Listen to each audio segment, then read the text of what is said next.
الحمد لله رب العالمين نحمده ونستعينه ونستغفره ونعوذ بالله من شرور أنفسنا ومن سيئات أعمالنا نحمده سبحانه على ما مضى ونحمده سبحانه على ما نحن به الآن ونحمده سبحانه على ما سيأتي ونحمده سبحانه على كل حال ونعمة أشهد أن لا إله إلا الله وحده لا شريك له الذي ركع كل شيء لجلاله الذي سجد كل شيء لعظمته الذي ذل كل شيء لقدرته وأشهد أن محمدا عبده ورسوله الذي بلغ الرسالة وأدى الأمانة ونصح الأمة اللهم صل وسلم وبارك عليه وعلى آله وصحبه أجمعين أعوذ بالله من الشيطان الرجيم بسم الله الرحمن الرحيم والذين إذا فعلوا فاحشة أو ظلموا أنفسهم ذكروا الله فاستغفروا لذنوبهم ومن يغفر الذنوب إلا الله معاشر المسلمين رحمكم الله أوصيكم وإياي بتقوى الله اتقوا الله حق تقاته ولا تموتن إلا وأنتم مسلمون. Mari kita bersyukur pada Allah Subhanahu wa taala di tengah-tengah kesibukan kita. Alhamdulillah kita kembali bersujud, bertakbir, bertasbih, bertahmid kepada Allah Subhanahu wa taala. Mudah-mudahan selain menunaikan perintah Allah Subhanahu wa taala saat-saat yang berbahagia ini, semoga semua doa kita dikabulkan Allah Subhanahu wa taala. Yang sakit disembuhkan dan kita yang bertugas di tempat ini insyaallah senantiasa dalam perlindungan, bantuan dan rahmat Allah Subhanahu wa taala. Ma'asyiral muslimin rahimakumullah. Hari ini 25 Dzulqa'dah. Dzulqa'dah satu dari 4 bulan yang mempunyai keistimewaan tersendiri. Semua ibadah yang kita lakukan berlipat-lipat ganda pahalanya dan semua kemungkaran dosa berlipat-lipat dosanya. Ma'asyiral muslimin rahimakumullah.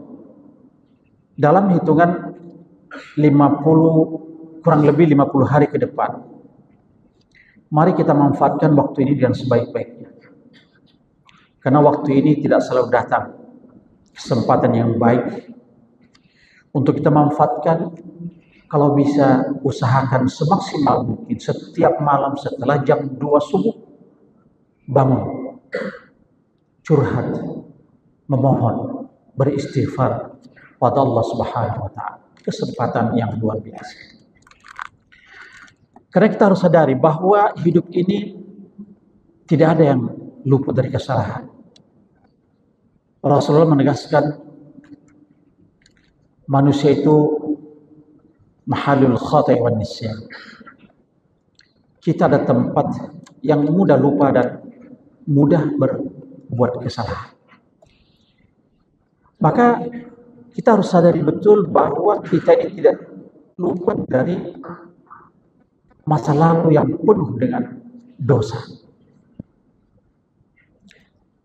Kesempatan inilah bulan Dzulqa'dah, Dzulhijjah dan Muharram, itu kita persembahkan waktu ini untuk mohon ampun pada Allah Subhanahu wa taala. Sebagaimana Allah mengingatkan, a'udzubillahi minasyaitonir rajim, bismillahirrahmanirrahim. Walladzina idza fa'alu fahishatan aw dhalamu anfusahum.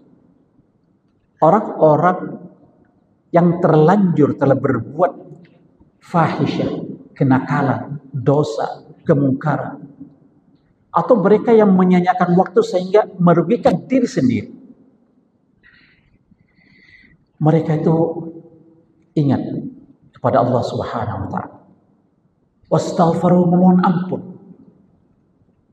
Dan yakinilah bahwa Allah itu Maha Pengampun.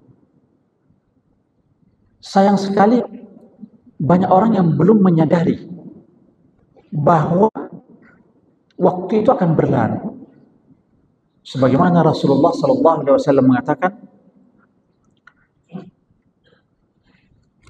waktu az-zamanu qad istadara ka hayati yawma khalaqas samawati wal ardh.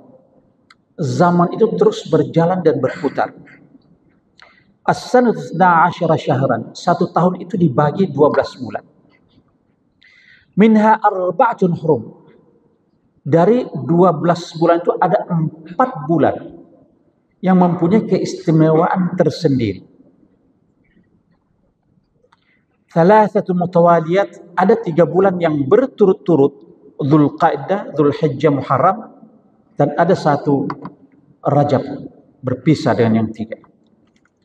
Maka bagi orang yang sadar diri bahwa banyak dosa, kesempatan inilah yang diberikan Allah Subhanahu wa taala untuk memohon ampun, karena Allah Maha Pengampun.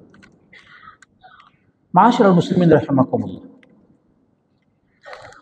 Kesalahan itu manusiawi, karena memang kita ditegaskan bahwa kita banyak dan mudah berbuat dosa. Tetapi orang yang berbahagia adalah selalu memohon ampun pada Allah Subhanahu wa taala. Kapan kesempatan ini? Sampai pada gharq, sampai pada nafas terakhir di kerongkongan. Tetapi dari sekian 12 bulan itu, terutama 4 bulan Rajab, Dzulqa'dah, Dzulhijjah, Muharram dan Rajab, inilah kesempatan yang luar biasa. Sekarang ini kita berada di penghujung Dzulqa'dah.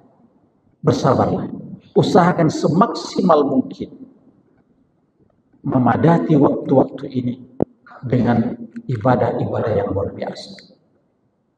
Di depan kita ada ibadah yang diwajibkan bagi orang yang mampu, yaitu berkurban. Qaruba yaqrubu qurbanan, artinya mendekatkan diri. Kesempatan inilah yang harus kita lakukan, karena berkurban itu adalah kewajiban bagi yang mampu. Minimalnya 1 ekor kambing. Untuk sapi, lembu dan onta bisa 7 orang. Itu minimum. Tapi mereka yang mampu silahkan berkurban lebih dari itu. Kalau perlu 1 ekor sapi di sini, 1 ekor sapi di tempat lain. Namun Islam tidak memberatkan. Kalau tidak mampu 1 ekor sapi untuk setiap orang, lakukanlah berkurban itu 1 ekor kambing untuk 1 keluarga. Karena Rasulullah SAW pernah melakukan itu di saat beliau tidak punya uang. Beliau menyembelih 1 ekor kambing atas nama beliau dan keluarga. Jangan sampai tidak berkorban, kesempatan yang luar biasa agar tambah dekat pada Allah Subhanahu wa taala. Mari kita manfaatkan waktu ini yang sebaik-baiknya. Jangan tidur malam setelah jam 2. Terus berdoa, beristighfar, memohon pada Allah Subhanahu wa taala agar diberi kehidupan yang lebih baik. Barakallahu li wa lakum fil Qur'anil azim wa nafa'ani wa iyyakum bima fihi minal ayat wa dzikril hakim wa taqabbal minni wa minkum tilawata innahu huwal ghafurur rahim. Astaghfirullah, astaghfirullah, astaghfirullah. Ya Habib, astaghfirullah. Astaghfirullah. Alhamdulillahi rabbil alamin. Nahmaduhu wa nasta'inuhu wa nastaghfiruh. Wa na'udzu billahi min shururi anfusina wa min sayyiati a'malina. Man yahdihillahu fala mudilla lahu wa man yudlil fala hadiya lahu. Asyhadu an la ilaha illallah wahdahu la syarika lahu wa asyhadu anna Muhammadan 'abduhu wa rasuluh. Wa asyhadu anna Muhammadan 'abduhu wa rasuluh sallallahu ala nabiyyina wa habibina wa syafiina Muhammad wa ala alihi wa ashabihi wa sallama tasliman katsiran. قال تعالى يا أيها الذين آمنوا اتقوا الله حق تقاته ولا تموتن إلا وأنتم مسلمون واعلموا فإن الله أمركم بالصلاة والسلام على رسوله الكريم وقال إن الله وملائكته يصلون على النبي يا أيها الذين آمنوا صلوا عليه وسلموا تسليما اللهم صل وسلم وبارك على حبيبنا وشفينا محمد كما صليت على إبراهيم وعلى آل إبراهيم إنك حميد مجيد وبارك على محمد وعلى آل محمد كما باركت على إبراهيم وعلى آل إبراهيم إنك حميد مجيد اللهم اغفر للمسلمين والمسلمات الأحياء منهم والأموات إنك سميع قريب مجيب الدعوات يا عزيز يا غفار يا رب العالمين اللهم ارحمنا واسترنا واجبرنا وارفعنا وارزقنا واهدنا وعافنا وعافنا برحمتك يا أرحم الراحمين اللهم إنا على ذكرك وشكرك وحسن عبادتك يا الله jika selama ini kami selalu lalai ya Allah dan meninggalkan banyak perintah-Mu, itu bukan karena kami tidak takut akan azab-Mu ya Allah, bukan pula ingkar pada syariat-Mu ya Allah, tapi kami semata-mata itu adalah kebodohan dan kelemahan kami. Curahkanlah maghfirah di setiap langkah kami ya Allah, mudahkanlah kami agar kami selalu suka dan ringan menjalankan perintah-Mu ya Allah, ya Aziz ya Ghaffar ya Rabbal Alamin. Jika di antara kami ya Allah kurang harmonis, sering berselisih dalam keluarga ya Allah, dalam rumah tangga ya Allah, maka pada hari ini di tempat ini jadikanlah akhir dari semua ketidakharmonisan itu. Jadikanlah acara malam siang hari ini ya Allah mulai kebahagiaan hidup dalam rumah tangga. Wa idza ataitana malan fala ta'khudh sa'adatana. Dan di saat Engkau memberi kami harta yang melimpah, jangan Engkau renggut kebahagiaan kami ya Allah. Wa idza ataitana quwwatan fala ta'khudh uqulana. Di saat Engkau memberi kami kekuasaan, kedudukan dan jabatan, jangan Engkau renggut akal sehat kami ya Allah. Wa idza ataitana najahan fala ta'khudh tawadhu'ana. Dan di saat Engkau memberi kami kesuksesan, janganlah Engkau renggut kesantunan kami ya Allah. Idza ataitana tawadhu'an fala ta'khudh karamatana. Dan di saat Engkau memberi kami sifat santun, janganlah Engkau renggut kehormatan kami ya Allah. Wa idza ataitana fadlan fala ta'khudh muru'atana. Dan di saat Engkau memberi kami kelebihan, janganlah Engkau renggut sifat pemurah kami. Wa idza nasinaka ya Allah fala tansana. Dan jika kami lupa pada Allah, janganlah Engkau melupakan kami Allah. Ya Aziz ya Ghaffar ya Rabbal Alamin. Allahumma ajirna ya Allah min kulli syarrin wa bala'in wa fitnatin wa musibah. Allahumma rabbana atina fid dunya hasanah wa fil akhirati hasanah wa qina adzaban nar. Wa sallallahu ala sayyidina wa habibina wa syafiina Muhammad wa ala alihi wa sahbihi ajmain. Walhamdulillahi rabbil alamin.